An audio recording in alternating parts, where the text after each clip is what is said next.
Numbers 22 to 25 center around Balaam or Balaam, who was not an Israelite, but he was a prophet. And Balak or Balak, king of Moab, wanted Balaam to curse Israel. He was going to pay him a lot of money to do so.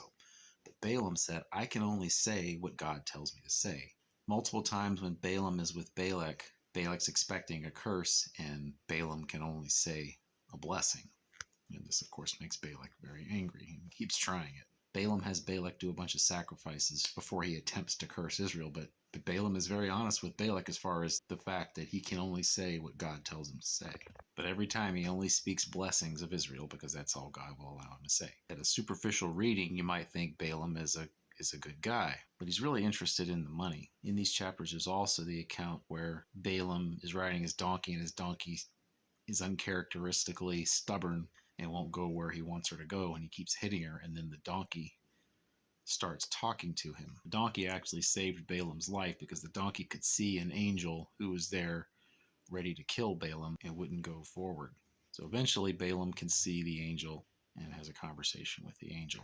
So in Balaam's prophecies in chapters 22 to 24, he blesses Israel and curses Israel's enemies. Balaam's story seems to end at the end of chapter 24.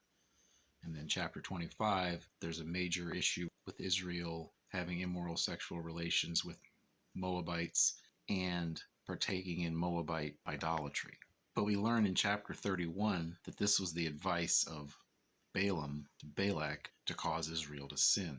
So while Balaam was unwilling to curse Israel and was only willing to prophesy the words that God gave him, Balaam still worked with Israel's enemies to cause Israel to sin and bring about plagues upon them. And God commanded Moses to execute the Israelite leaders who were leading the people into this sin. Chapter 26 is the census. So the previous census from 40 years earlier, when the Israelites came out of Egypt, lists about 600,000 men, assuming we're taking the numbers literally. And the second census also lists about 600,000 men. So Israel's population seems to have stagnated over the 40 years. And which makes sense with the plagues that were occurring. They were probably less able to have as many children while they were in the desert than they were when they were in Egypt.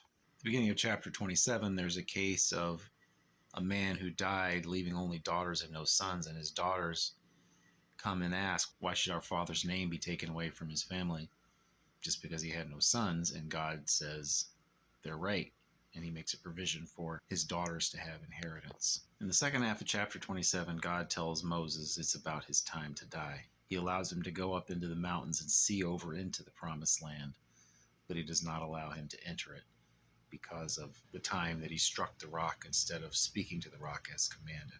And Moses, always thinking of his people, said, then let the Lord choose a man to succeed me, so that they would not be like sheep without a shepherd. And so God commands Moses to take Joshua and bring him before Eleazar the priest, Aaron's son Eleazar, to be commissioned as the successor to Moses. And he gives him some of Moses' authority during the remainder of Moses' life. Chapters 28 and 29 are about offerings and feasts. In chapter 30, there's a discussion about vows. The basic law is that people are to fulfill their vows, but sometimes a woman might make a vow and her husband or father might disallow it. So there's a special provision.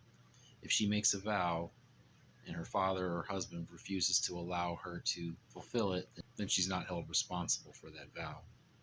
But he has to make that decision right away. If he makes that decision later and doesn't let her fulfill the vow, then he's responsible for that vow not being fulfilled. Chapter 31 is about vengeance on Midian for the seduction of the Israelites into sexual immorality and idolatry with their women. There seems to be some confusion through here between Moabites and Midianites. Back in chapter 22, it's the elders of Midian and the elders of Moab who talk together about getting Balaam to curse Israel. So they're working together on this. So sometimes it talks about them and says Moabites and sometimes Midianites. In chapter 32, we finally start to see Israelites getting some of their land, though this is on the east side of the Jordan. Reuben, Gad, and the half-tribe of Manasseh get land east of the Jordan River. They didn't come directly up the coast from Egypt to enter Israel from the southwest, and they looped around to the Jordan from the east. There was a concern that if Reuben and Gad and Manasseh got their land and they were comfortable there, they wouldn't come help fight on the other side of the Jordan for the other tribes. There was a discussion about that in chapter 32, and they promised that they will send their warriors. Chapter 33 recounts their journey from when they left Egypt to where they're about to cross the Jordan. At the end of chapter 33, the Israelites are commanded to drive out the inhabitants of the land, and they're warned that if they don't, the inhabitants of the land will become barbs in their eyes and thorns in their sides, and that the judgment that was supposed to come on them would end up coming upon Israel. Chapter 34 is about the boundaries they're to have, and also God commands Moses to appoint Eleazar and Joshua over the work of dividing out the land, and they choose a chief from each tribe. Chapter 35 has provisions for cities for the Levites among the other tribes. They don't have any inheritance, so they need lands to live in, and they're also given provisions for having pasture lands to keep their flocks and herds. I said in number 68 that the Levites didn't have their own flocks and herds. That wasn't quite correct. They did have some, but many of their people were devoted to the priesthood and tabernacle service, so they couldn't be fully self-supporting. There's also provisions for cities of refuge. This is for situations where someone accidentally killed someone. They would have a place to flee where they would be protected from being avenged by the family of the dead person. But they had to stay there. If they left it, they were subject to being killed. They had to stay there till the death of the high priest. But for premeditated murder, there wasn't a provision for going to a city of refuge. And people weren't allowed to pay a ransom to save the murderer. The murderer had to be put to death.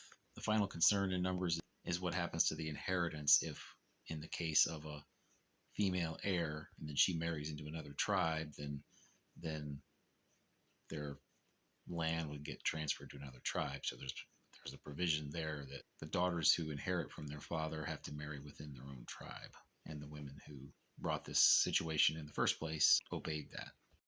So that concludes a quick run through of the book of Numbers.